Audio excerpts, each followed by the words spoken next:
এবং তারা বলছে ইলিমিনেটেড করে দিছি আমরা, ইলিমিনেটেড নট কিল, যে ইরানকে আমেরিকার জন্য একটা অলৌকিক থ্রেট হিসেবে চমৎকারভাবে তুলে ধরতে সফল হয়েছে ইসরায়েল। আল কায়দা কিন্তু ধ্বংস হয় নাই, নতুন নেতা পেয়েছে। মধ্যপ্রাচ্যে আসলে মোটা দাগে সংকট চলতেছে তিনটা। এক নম্বর হচ্ছে ইসরায়েলের সাথে ফিলিস্তিনির বা গাজা সংকট, দুই নম্বর হচ্ছে লেবাননের হিজবুল্লাহর সাথে ইসরায়েলের যুদ্ধ, এবং তিন নম্বর চলতেছে ইরানের সাথে ইসরায়েল এবং আমেরিকার যুদ্ধ। এবং ইসরায়েলি বা ইহুদি সেন্টিমেন্ট থেকে সারা পৃথিবীতে এইটা প্রকাশ করা হচ্ছে যে মধ্যপ্রাচ্যের এই সমস্ত সংকটের যে নাটের গুরু সে আসলে ইরান। আজকের বিশ্লেষণ থেকে আপনি বুঝতে পারবেন ইসরায়েল কিভাবে ইরানকে সারা পৃথিবীতে মধ্যপ্রাচ্যের সংকটের নাটের গুরু হিসেবে তুলে ধরতেছে, কিন্তু ব্যাকগ্রাউন্ডের মেইন ভিলেন আসলে ইসরায়েল। তো আজকের আলোচনায় আমরা মধ্যপ্রাচ্যকে মধ্যপ্রাচ্য বলে ডাকবো না, মধ্যপ্রাচ্যকে আমরা বলবো পশ্চিম এশিয়া। কেননা বিশ্ব মানচিত্রে যদি আপনি ইউরোপ থেকে পূর্ব দিকে তাকান তাহলে মাঝখানে পড়ে আসলে মধ্যপ্রাচ্য, এই জন্য তারা বলে পূর্বের মাঝখানে, মানে মধ্যপ্রাচ্য। যদি টোটাল বিশ্বটা আপনি চিন্তা করেন তাহলে পারস্য উপসাগরীয় এই অঞ্চলটা আসলে এশিয়া মহাদেশের পশ্চিম দিকে।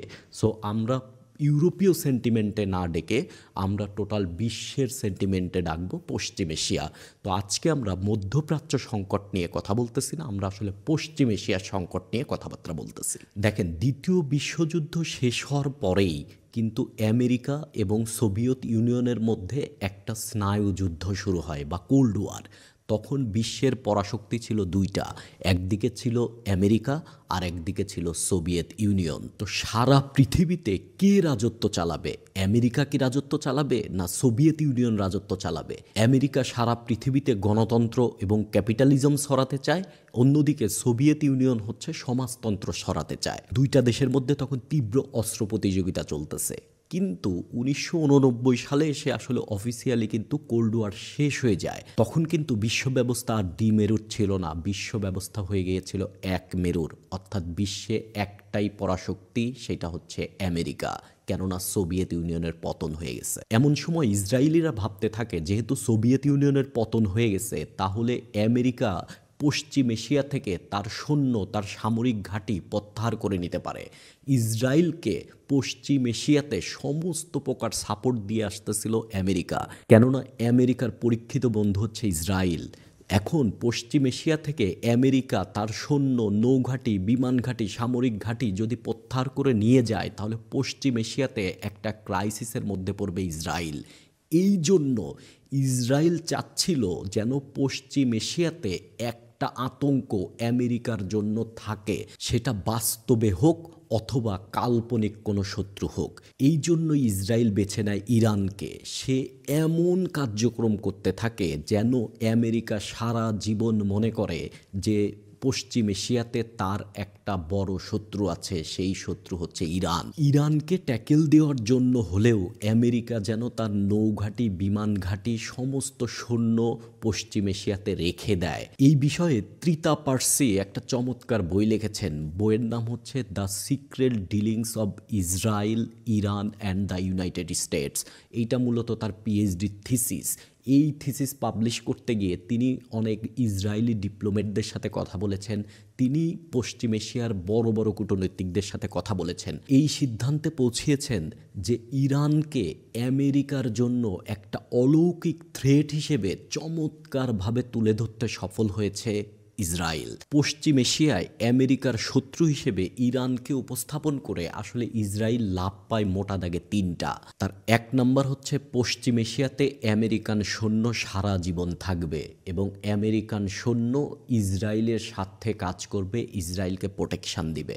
দ্বিতীয়ত হচ্ছে পশ্চিম এশিয়াতে ফিলিস্তিনকে দখল করে নেওয়া এবং ফিলিস্তিনের উপর যে গণহত্যা ইসরায়েল চালাচ্ছে এই জিনিসটা বিশ্ব মিডিয়ায় প্রকাশ না পেয়ে বিশ্ব মিডিয়ায় ইরানকে বেশি করে হাইলাইট করা হচ্ছে, ইরানের ক্রাইমকে হাইলাইট করা হচ্ছে এবং বিশ্ববাসীকে ইসরায়েল এটা বোঝাচ্ছে যে ইরানের কারণে সে এই ধরনের কার্যক্রম করতে বাধ্য হচ্ছে। কেননা হামাস ইরানের প্রক্সি, ওদিকে লেবাননের হিজবুল্লাহ ইরানের প্রক্সি। তার মানে ইরানকে ক্রিমিনাল হিসেবে উপস্থাপন করে ইসরায়েল আসলে নিজের অন্যায়কে ঢেকে ফেলতেছে। 3 নাম্বার, ইরান পারমাণবিক অস্ত্র পরীক্ষার খুব কাছাকাছি পৌঁছায় গেছে। হয়তো কিছুদিন পরেই আমরা দেখব যে ইরান একটি পারমাণবিক শক্তিধর কান্ট্রি হয়ে যাবে।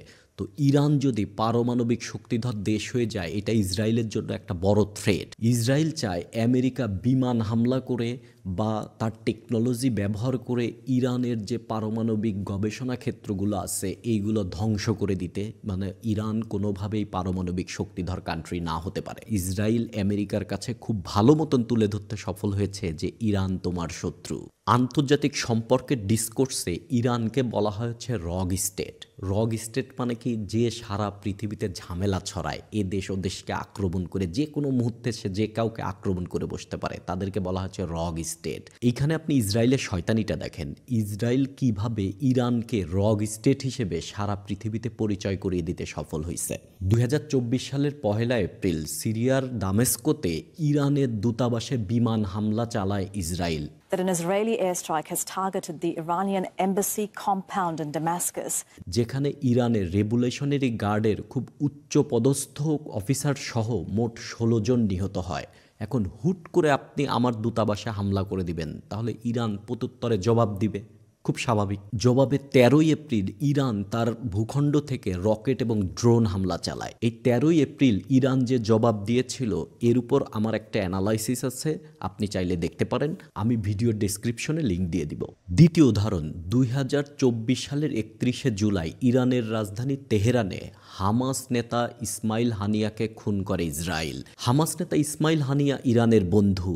তিনি তেহরানে গিয়েছিলেন ইরানের নতুন প্রেসিডেন্ট মাসুদ পেজেশকিয়ানের শপথ গ্রহণ অনুষ্ঠানে এবং রাজধানীতে তাকে খুন করা হয়েছে। তাহলে ইরান অবশ্যই জবাব দিবে। জবাবে 1 অক্টোবর প্রায় 180টা ব্যালিস্টিক মিসাইল ছুড়ে ইরান ইসরায়েলের উদ্দেশ্যে। এখন আপনি 2টা ঘটনা আপনি শুনলেন, এখন বলেন এই 2টা ঘটনার কোনোটা থেকে আগে ইরান অ্যাটাক করেছে? প্রথমে অ্যাটাক করেছে ইসরায়েল, ইরানকে জবাব দিতে বাধ্য করেছে এবং ভবিষ্যতেও আপনি দেখবেন ইরানকে আবার অ্যাটাক করাতে কোনো না কোনো জায়গা দিয়ে ইসরায়েল পুশ করবে এবং ইরান অ্যাটাক করবে এবং সারা পৃথিবীতে প্রকাশ করবে ইরান একটা রগ স্টেট এবং তারা বিশ্ব মিডিয়াতে এই জিনিস প্রকাশ করবে যে ইরান একটা ঝামেলার রাষ্ট্র। তারা একের পর এক অ্যাটাক করতেছে, একের পর এক হামলা করতেছে, ঝামেলা বাঁধাচ্ছে, কিন্তু ইরানকে ঝামেলা বাঁধাতে বাধ্য করতেছে কারা? ইরান কিন্তু প্রথমে অ্যাটাক করতেছে না, ইরান জবাব দিচ্ছে এবং ইরানকে জবাব দিতে বাধ্য করা হচ্ছে, আর ইরান হয়ে যাচ্ছে রগ স্টেট। বর্তমান ম্যাপে যদি আমরা দেখি তাহলে ইসরায়েলের প্রতিবেশী হচ্ছে ফিলিস্তিন এবং লেবানন। বিশ্ব ব্যবস্থায় প্রতিবেশীর সাথে যদি ঝামেলা থাকে এর চাইতে কষ্টের আর কোনো ঘটনা নাই। একটা দেশের যদি প্রতিবেশীর সাথে গ্যাঞ্জাম থাকে ওই দেশ বিশাল অশান্তিতে থাকে। এখন আপনি চিন্তা করেন, ইসরায়েল যদি আসলেই শান্তি চায় তাহলে সে এমন স্ট্র্যাটেজি ফলো করবে যেন তার প্রতিবেশী রাষ্ট্রের সাথে যে কনফ্লিক্ট আছে সেই কনফ্লিক্টগুলো অ্যাকচুয়ালি মিটিগেট হয়ে যায়, একটা শান্তি চলে আসে। কিন্তু আপনি ইসরায়েলের শয়তানিটা দেখেন। ইসরায়েল এই হামাসের সাথে বা লেবাননের হিজবুল্লাহর সাথে এই যে কনফ্লিক্ট চলতেছে, এই কনফ্লিক্টটাকে শেষ করার জন্য বা এই কনফ্লিক্টকে প্রতিহত করার জন্য সে মূলত মোটা দাগে 3টা স্ট্র্যাটেজি ব্যবহার করে। দুঃখের বিষয় হচ্ছে ইসরায়েল যে স্ট্র্যাটেজিগুলো নিচ্ছে এই স্ট্র্যাটেজি নিয়ে আসলেই কখনো শান্তি পসিবল না। 1 নম্বর যে স্ট্র্যাটেজিটা ইসরায়েল ব্যবহার করতেছে তা হচ্ছে ডিক্যাপিটেশন স্ট্র্যাটেজি। এই ডিক্যাপিটেশন স্ট্র্যাটেজিটা কি? এটাকে যদি আমরা সহজ ভাষায় বলি তাহলে সহজ ভাষায় হচ্ছে আপনার যে শত্রু সেই শত্রু দলের বড় বড় নেতাকে আপনি মেরে ফেলবেন। তাহলে বড় নেতাকে মেরে ফেললেন, টোটাল জিনিসটা বন্ধ হয়ে যাবে। আন্তর্জাতিক সম্পর্কে এরকম শত শত রিসার্চ আছে যে রিসার্চ এই কথা বলে যে এই ডিক্যাপিটেশন স্ট্র্যাটেজি আসলে কাজ করে না। আমরা উদাহরণ দিই, আমেরিকা আল কায়দাকে দমন করার জন্য 2011 সালে আল কায়দার সবচেয়ে বড় নেতা ওসামা বিন লাদেনকে পাকিস্তানে খুন করে ফেলে। এতে কি আল কায়দা ধ্বংস হয়ে গেছে? আল কায়দা কিন্তু ধ্বংস হয় নাই, নতুন নেতা পেয়েছে। বরং কি হয়েছে, আল কায়দার একটা প্রতিশোধের স্পৃহা জেগেছে। তার মানে আল কায়দা এরপরে আরও বড় অ্যাটাক করতে পারে। 2024 সালের 27 সেপ্টেম্বর ইসরায়েল হিজবুল্লাহ নেতা হাসান নাসিরুল্লাহকে খুন করে। এতে কি হিজবুল্লাহ বন্ধ হয়ে গেছে, বা হিজবুল্লাহ টোটাল গোত্রটা শেষ হয়ে গেছে? কিছুই হয় নাই, কিন্তু হিজবুল্লাহ স্টিল টিকে আছে এবং হিজবুল্লাহ টিকে থাকবে। 2008 সালেও কিন্তু ইসরায়েল হিজবুল্লাহর সামরিক শাখার প্রধান ইমাদ মুগনিয়াকে দামেস্কতে খুন করে। 2008 সালেও কিন্তু হিজবুল্লাহ বন্ধ হয়ে যায় নাই নেতাকে মেরে ফেলার ফলে, এবং 2024 সালে এসে সে ডজন খানেক হিজবুল্লাহ নেতাকে খুন করেছে এবং তারা বলছে ইলিমিনেটেড করে দিছি আমরা। ইলিমিনেটেড, নট কিল্ড, ইলিমিনেটেড করে দিছে। এতে কি আসলে হিজবুল্লাহ বন্ধ হয়ে গেছে, হিজবুল্লাহ নাই হয়ে গেছে? হিজবুল্লাহ কিন্তু নাই হয় নাই, বরং তারা নতুন নেতা পেয়েছে এবং তাদের মধ্যে প্রতিশোধের স্পৃহা জেগেছে। সো তারা আরও বেশি ভয়ঙ্কর হতে পারে। এই বিষয়ে হার্ভার্ড বিশ্ববিদ্যালয়ের অধ্যাপক মার্ক লেহম্যানের একটা রিসার্চ আছে। সে তার রিসার্চে দেখিয়েছে এই ডিক্যাপিটেশন স্ট্র্যাটেজি যদি ফলো করা হয় তাহলে হিতে বিপরীত হয়। অর্থাৎ যে সশস্ত্র বাহিনীকে আমি ধ্বংস করতে চাচ্ছি তারা আসলে আরও বেশি উগ্র হয়ে যায়। তো এই জিনিস কি ইসরায়েল জানে না? তারপরেও সে ডিক্যাপিটেশন স্ট্র্যাটেজি ব্যবহার করতেছে। তার মানে সে আসলে চায় না যে সমস্যার সমাধান হয়ে যাক। পশ্চিম এশিয়ার নিয়ন্ত্রণে ইসরায়েল কি আসলে আমেরিকাকে ব্যবহার করে, নাকি আমেরিকা ইসরায়েলকে ব্যবহার করে? এ বিষয়ে আপনার মতামত কি আপনি কমেন্ট সেকশনে জানাতে পারেন। আপনার কমেন্ট নিয়ে আমরা আলাপ আলোচনা করব এবং অন্যান্য দর্শকদের জ্ঞানের পরিধি বাড়তে আপনার মূল্যবান কমেন্ট সাহায্য করবে। সমস্যা সমাধানে ইসরায়েল 2 নম্বর যে স্ট্র্যাটেজিটা ফলো করে সেটা হচ্ছে জেনোসাইড, মাস কিলিং, সাধারণ মানুষ মেরে ফেলা। বিষয়টা এরকম যে প্রচুর সাধারণ মানুষ আমি মেরে ফেললাম। সাধারণ মানুষ মেরে ফেললে এই নেতারা বা এই দেশ ভয় খেয়ে যাবে, সে আর কাজ করবে না। এইটাতে মাঝে মাঝে সফল হওয়া যায়, বাট 1-2টা পৃথিবীতে উদাহরণ আছে।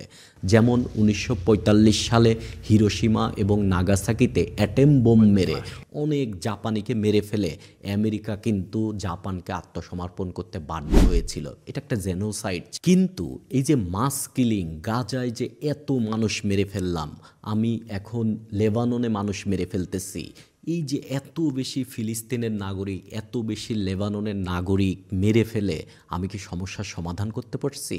এর মানে কি এই যে লেবাননের আমি প্রচুর মানুষ মেরে ফেলবো এবং হিজবুল্লাহরা এসে আমার পায়ে এসে মাথা নত করে দাঁড়াবে যে বাবা আমাকে মাফ করে দাও, আমরা আর কোনো কিছু করব না, আমরা আত্মসমর্পণ করে দিচ্ছি?